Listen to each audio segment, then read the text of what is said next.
Good afternoon, everyone. This is Naishad Gadani coming to you from Melbourne, and it looks sunny outside, but the news has been broken that the rain is on the way. Anita just broke that news, and I'm pretty disheartened because that will ruin all my evening plans. But your afternoon plans will still go ahead, and we were here to spread optimism to your job search or careers. If you're tuning in for the first time, this is the world's longest running LinkedIn live show. Today is 223rd episode. A journey that started in March of 2020. I think we have seen all the ups and downs of the COVID in our times. We have seen the vaccine being invented where while we were on the LinkedIn live show. So I think that just demonstrates our persistence and tenacity. But today's topic is all about thinking different about how do you really turn a recruiter's no to a yes using one of our cards, which we'll be talking to you about shortly. But we will also be talking with Anita about how do you really get up if you are if you're knocked down, and we will also hear a music at the end, which Anita said that she's found a perfect song for it. So we'll also make this a little dance move in the end as well. So just hang around there. In the meanwhile, if you just send us in the comment section where you're listening it from, tuning in from, that would also give us an idea of our global reach in the world as well. So before we get to speak to Anita, let's welcome Caroline Brown. Thanks, Nash. And I guess if Anita, you're going to do a song and a dance, like we could turn this into a TikTok. Not that I am on TikTok, but I'm more of like a tic tac, maybe, or a, but hell yeah, why not? Let's turn it into a TikTok. We'll give it a red hot go. So Why not? I'm really excited about today about talking about rejection, because we all get rejected in life and so many times on the job search. And with our cards against insanity, the idea is to give you some fresh ideas and some mindset boosts and network boosts. And we had one of our clients who bought the cards put in place the rejection. Sorry, always get this wrong. Reject the recruiter's rejection letter. And we're going to talk through exactly what is in that letter, and also talk to Anita about, dealing with rejection, so get some practical mindset hacks and tips and tools and things like that. So, Anita, thanks so much for joining us. I am so excited to be here again on another Friday, a beautiful Melbourne day. Rain, hail or shine, it's always a beautiful Melbourne day. So thank you for being foolish enough to have me back again. No, we're smart. We're smart. So, Nash, should we just jump into it? Because we've got this the rejector card. And I don't know if everyone can see it, but it basically says, if you've been rejected, write a reject the recruiter letter. Yeah, go on. Good will come of this. And we've got a great example of where good came of it. So, Nash, do you want to talk through that? Absolutely. I think the whole idea behind this card that came about, was that even though when in terms of job application, when you receive rejection, you still want to say something. You still want to argue your case you want to plead your case that it's like going to the Supreme Court or going to the High Court, right? You continuously appeal to the next level of the court until everyone says, you know what, forget it. So I think that's the idea, is that you still want to put your case forward. And the way you put your case forward, since you would be ghosted on your phone if you call them, we would want to send them a really well crafted message. And in fact, we give you a template as part of the cards against insanity box as well, that you can use. Obviously you have to tailor a few things over there, but I think it really kind of gives the other person an idea, or maybe I missed something here. Is it possible for me to review? So I'm going to show you the letter that we have created and the response that we get. So if you can just hold in for a second, I'm going to share the screen, but it might take a little while for me to get to. Let's see. Yep, And I in the found it. meantime, hi to Adrian from Manly. Sydney's Northern Beaches, beautiful part of the world to be, especially in lockdown. So welcome. Excellent. So I think the people might be able to see that. Let me just increase the font because, yep, Ah, I think yes, this here is we this go. is good. Here's the masterpiece itself. That's right. So, it obviously says that you've received an email advising the outcome, but then you are really going to tell them that, that you are compelled to respond to this because of certain reasons. So you're explaining the why that you should be given another chance.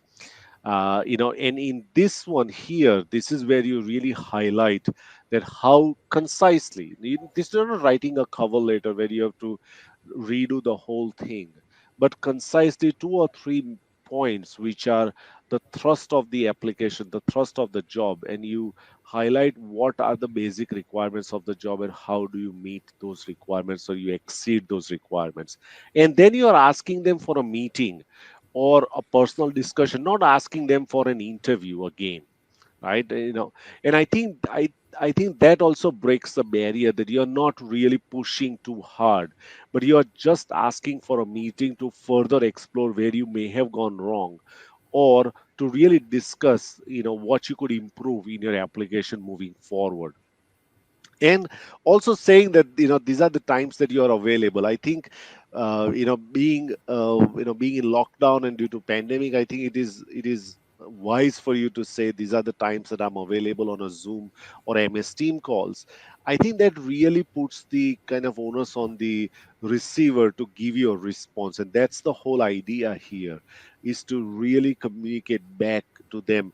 And effectively you are saying that you are not accepting the rejection at all from them. So I think that's the whole purpose behind it. And one of our Yeah. client did that. One of the people who got these cards, he did this, and surprisingly enough, I'm going to show you the response that he received, so that you Nesh, kind of before get you a do feeling. that, can I just highlight a couple of things I really think that jump out? And I hope this is what's jumped out to the recruiter. When you kind of name a time that you're available, you're stating that you're serious about it. So they know that they're either going to have to agree to that time or take some action. And I think that's what happened in this case, where, and I've known that, like when I request meetings for feedback, if you say I'm going to call you at this time, you get a response back, and often it's an email response because maybe they don't want to talk to you at that time, but they think if they don't respond, you're going to be ringing at that time. So it's kind of like a prompt for action. And then if you can just, I can't quite read it on the screen, but maybe just scroll up back a bit, back up to the top there at the introduction of that letter. And I'm just going to go to mine. Basically, you kind of like stating that you wouldn't normally respond like this. Ah, that's better. I can read it now. But because this is so important to you, that you genuinely believe that you're a strong candidate, and you're surprised that they would actually overlook you or reject you. So, by saying, like many candidates, I've submitted my applications in the past and received rejections. Normally, I accept the outcome and move on. However, in this case, I was compelled to respond. Like, I'm genuinely shocked that you wouldn't take it just to the next stage. And I think that kind of tone in it is, that polite and respectful tone is, but a genuine tone is what people respond to, and did so in this case. So in the template, we get you to copy the 4 or 5 key points that you really believe that you have and reiterate it back to the recruiter. So yeah, that's my take on why we've sort of deliberately constructed the letter in that particular way.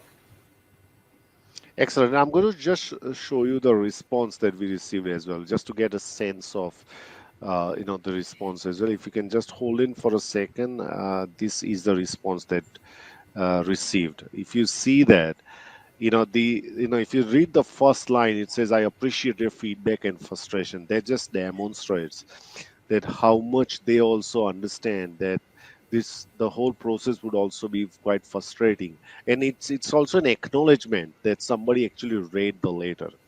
Now, For a lot of you who are listening it and said, you know what, but whether that guarantees response, what it does is that, I think it also, and I will go to Anita to also talk about the human behavior aspect of this as well, is that it brings a closure to you. If you write something back, it just closes the whole chapter to you, and I think that's incredibly important. So that you feel that you said something that you wanted to say, and now you are able to move on from them.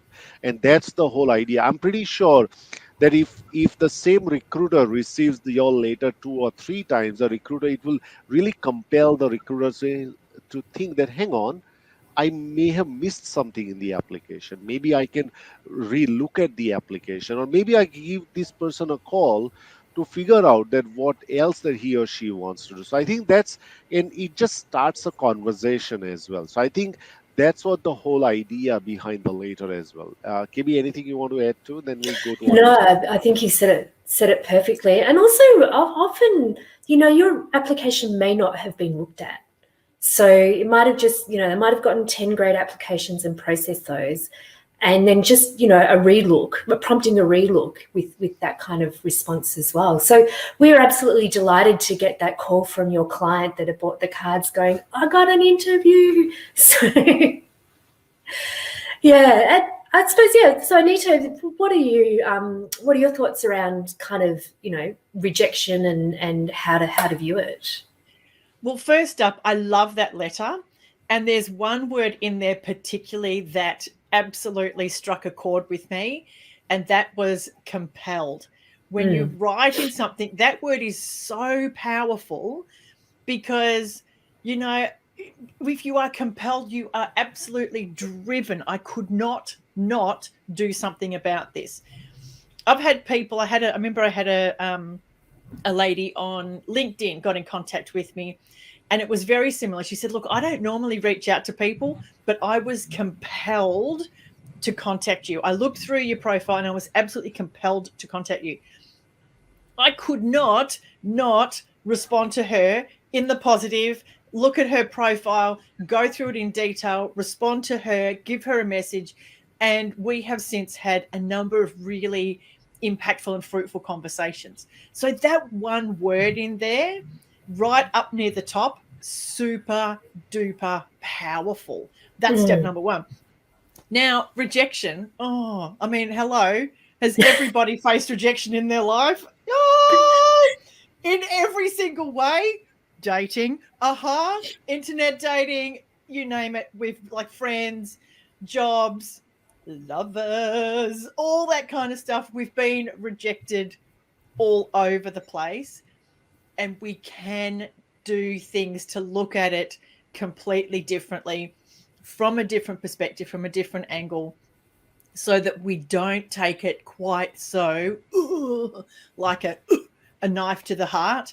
We can take it in a way that is useful, that we can then leverage off, that we can use it as one of my favorite sayings, fuel rather than cargo, something Love that can it. lift us off rather than weigh us down and feel like extra weight in our backpack. It's interesting with that. So, I mean, I know everyone's different, but, I think there's a time where you do feel really emotional, and that can drive your action. So in terms of dealing with rejection, what do you say to people around how long should you wait before you actually take an action, like, that it becomes the fuel, not the cargo? I think it's that really important thing between, reacting and responding. Big difference there. The react is the immediate, F them, all that kind of stuff. The respond is, let me take a breath. Let me just work on this for a moment. If I have to punch my pillow, scream into it, whatever, do it. Yeah. And I think that is a really important thing. Trying to squish down your emotions, it becomes like a pressure cooker that's got a faulty valve on it. As humans, we need to release those emotions. We need to allow them to have time and have space and have energy. But then also realize that if we allowed them to take us over, then this is also not helpful. Give them a go, punch a pillow, scream into it, go out into the park, oh, do the whole movie thing. I'm angry, I'm not going to take it anymore. Whatever it is you need to do, Yeah. yes, be pissed off. If you need to put on like a really angry song and dance while you're punching the air, do whatever it is that you need to do to allow that to go through you. When you block that pissed off energy, it gets stuck inside of you. It becomes the cargo rather than the fuel. And just like anything, if you have that blockage, it blocks you from everything else, especially when it's around something that has got the gravity, the density of this word rejection, which is, the friend of the word failure. Right? Like, I've failed at this thing. I got rejected. It's all in the same kind of density family. So we can like, once we allow that emotion to move through us, it's normal, it's natural to have those emotions and those feelings. The more you try and bottle it in, though, the more dense and the more heavy it becomes. I think it's really interesting, the way the brain processes it. I think is like we interpret like social rejection just in the same powerful way as like physical rejection. So so the brain's not seeing the two different things as being different, and it. For anyone who's really struggling, it can be really overwhelming. You can go into head spins, and that is a really, just to know that's it's a perceived threat, but your brain's seeing it as a very real threat as well. So, yeah, I think that's really useful. It's part of that whole thing of, one of the universal fears is the fear that I'm not good enough. And a rejection letter or a rejection in any kind of way just brings that up in flashing lights of, I'm not good enough, I'm not good enough. And it's one of our universal fears, and it taps into this ancient biological need to feel good enough. Yeah. And when we don't have that, it reminds us of all these other times our brain starts going, oh, and then, oh, and this is 20 rejections in a row. Oh, and it can stir up the muddy pond that all the dirt sort of sunk to the bottom, and all of a sudden we've got a stick and we're stirring up the dirt again. And I think, not to dwell too deeply in how terrible rejection is, because we're going to talk about how some great things you can do, but it's sort of like you're being kind of rejected from the tribe, and your brain doesn't like uncertainty, and you go grasping for answers and into this whirlwind and that type of thing. So, yeah. I mean, I think the worst rejection is when you don't even know that you've been rejected. You just get ghosted. You get nothing at all. Easy to deal with. Sorry, the standard letter. We had a lot of applications. They were all really great. Sorry, unfortunately. Easier to deal with that than the whole crickets, nothing, donuts. Absolutely the worst thing ever. Yeah, I think back when I was in India, I did a program by Landmark Education, and one of the program was that we need to do a community project.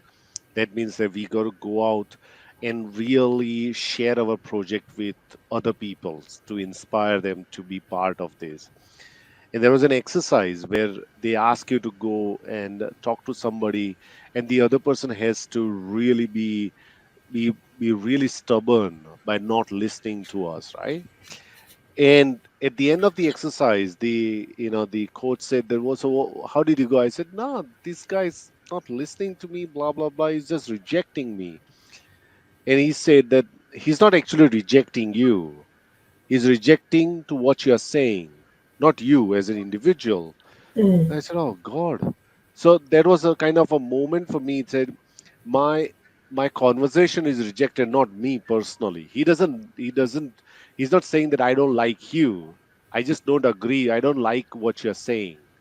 And I think in a way, if you applied to 10 job application, if you received 5 knockbacks, you can articulate in saying one of the way, not necessarily comes natural, but that my application has been rejected, not me.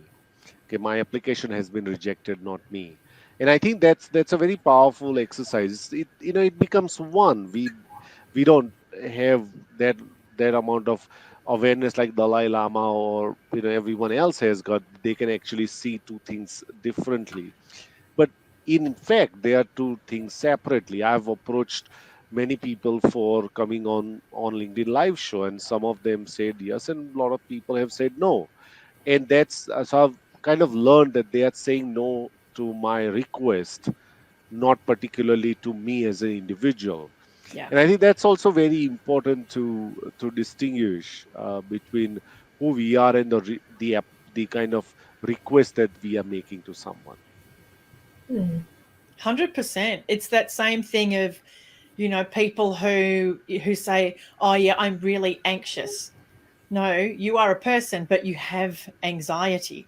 Separating you from the anxiousness, separating you from the rejection means that I am me, but they're rejecting maybe the skills that I have, the way I've presented it, whatever it is, but they're not rejecting me. Yeah.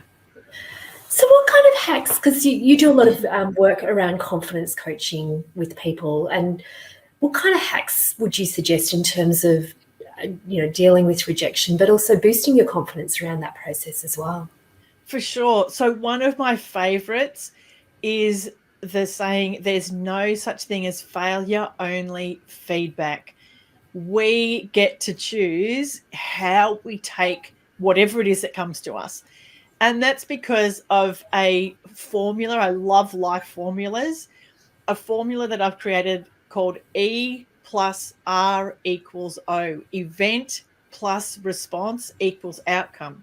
The event is the event. It's not negative, it's not positive, it's not anything, it's just an event. The way that we respond or react, or take a breath and respond really determines the outcome for us. That is the difference that makes a difference. And when you start adding, layering into that things like remembering who's the boss of you. Can I get you guys to point to who's the boss of you so that you know and you listeners know? Sorry. Sorry, Yeah, mate. how about it's some of this, right? I was We looking get for the to cat. yeah. Oh, aren't they the boss? I mean, cats Yeah. have staff. Cats have staff, right? Dogs have masters, cats have staff.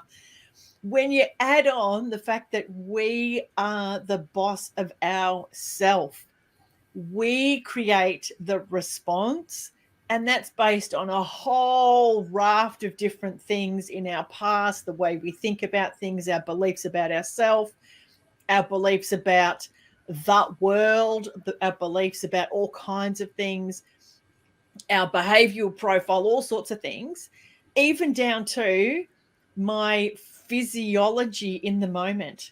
If I'm kind of, if I get another rejection letter and I'm already like this at the computer, I'm going to feel it even more than if I'm sitting, maybe I've gone for a walk, maybe I've taken a moment, I've got my posture feeling really good. I'm going to take it completely differently. My response, the R, is going to impact again that outcome. So when you know that there is no such thing as failure, there's only feedback, you can start responding in really different ways, because failure is very personal. Yeah, just like what we were talking about. Failure is very personal, rejection is very personal. Feedback is much more user friendly and helpful, which is why when you don't get that feedback, it becomes challenging to know, okay, what do I do differently next time? Which is why I love your card about rejecting the rejection letter. Amazing.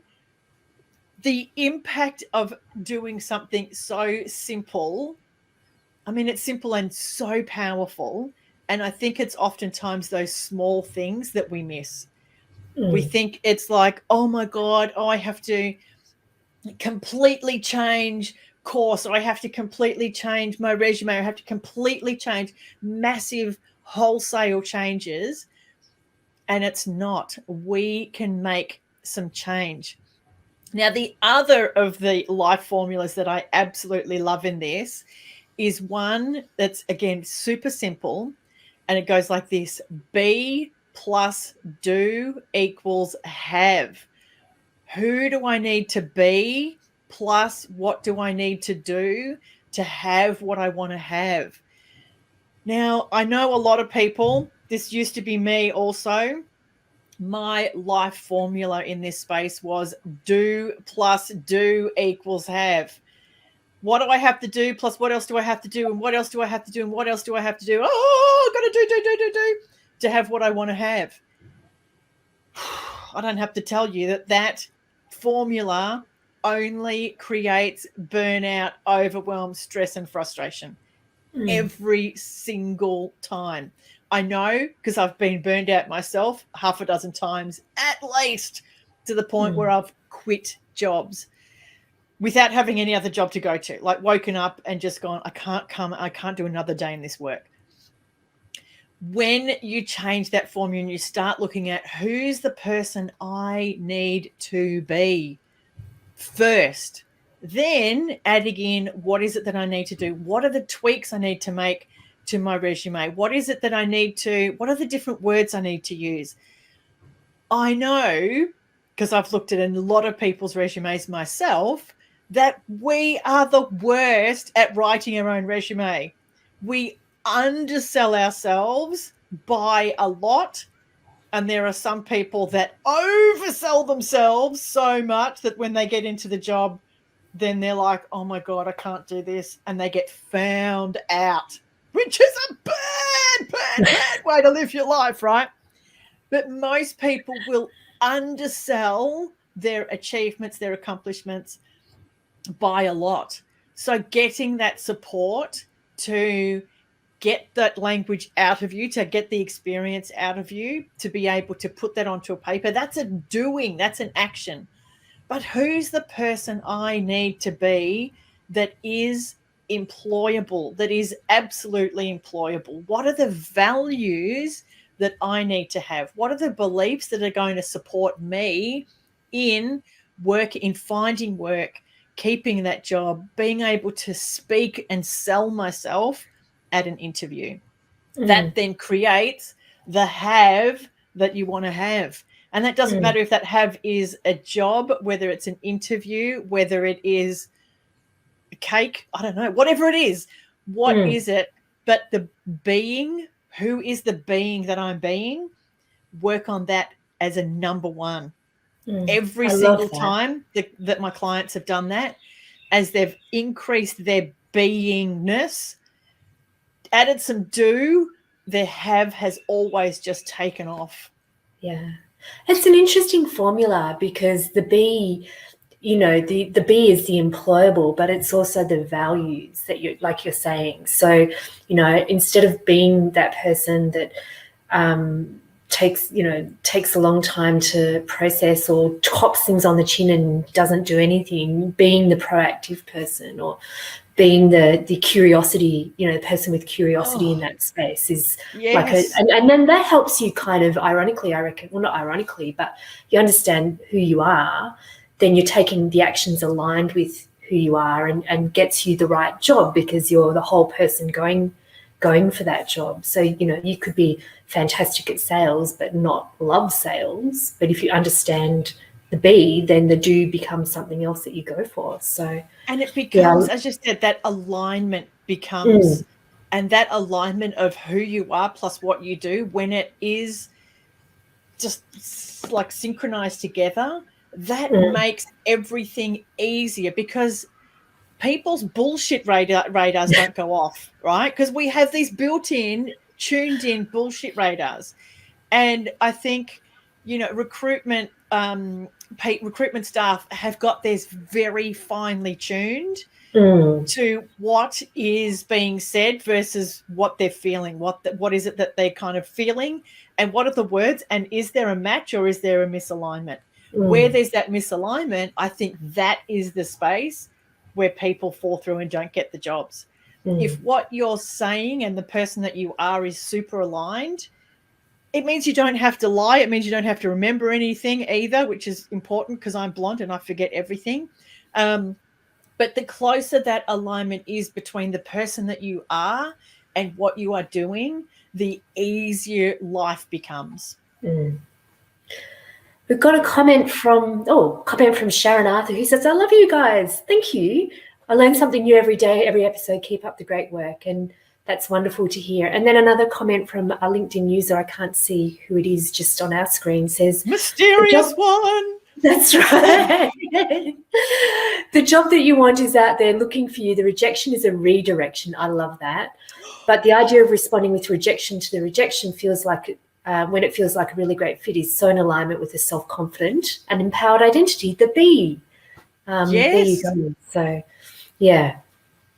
And Adrian says that I'm rewriting my CV. All I used to do is to copy and paste the PD. Well, you'll probably have a different outlook now when you're writing the CV. But I think that's very right about the alignment of who you are and what you do. In my studies in design thinking as well, we work on a coherent design model where who you are, what you think, and what you believe in, if they are aligned together, then you don't need to worry about not that you don't need to worry about it, but I think what you say will be closely aligned to what you want and who you are, rather than you have to worry about, oh, how do I introduce myself to this group? Now, how do I introduce myself to here? Well, you are the same person. You introduce yourself exactly the same way. So I think that's equally important. And a LinkedIn user said the great points discussed. Thank you very much. It also So, means, yeah. look at all of us wanting to talk at once. It also means that when the person that you are and the things that you do are aligned, it means that then I don't want to say that there's less jobs open, but you don't start applying for jobs that don't align with the person and the values that you have. I have worked, I think we've all worked, taken jobs in organizations. I know I left one after 7 months, one after 9 months, both of them without another job to go to, because their values and their compass was so misaligned to mine. And, hindsight, wonderful thing, of course. But if I had taken a moment to really look and ask questions, when I got to an interview, rather than feeling like it was me being interviewed, that I actually had the power to ask them questions about, testing what their values are, rather than just reading on the website, because anybody can list values on a website, but it doesn't mean that they're living them. And that would have saved me a huge amount of time and energy, and waking up every morning thinking, am I sick today? Am I sick today? I think I'm sick today. Maybe I can't go to work. Am I sick? I'm sick. Look, yeah, I'm sick today. Sorry, can't go to work today. And it's what happens, right? It's what happens. Yeah. Well, first, that presenteeism when you turn up for work and you're like, oh my God, I hate it here. And you're spending half your day on Seek looking for another job.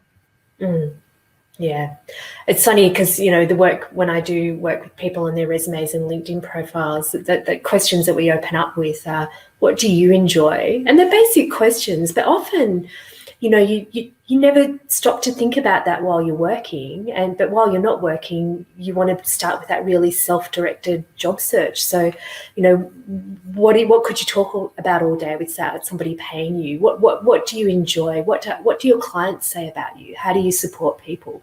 And those sort of simple kind of questions start to really frame up where somebody's resume goes, and then ultimately where somebody's job search goes, because you're deselecting just as much as you're selecting right from the start. So yeah, they're really powerful questions.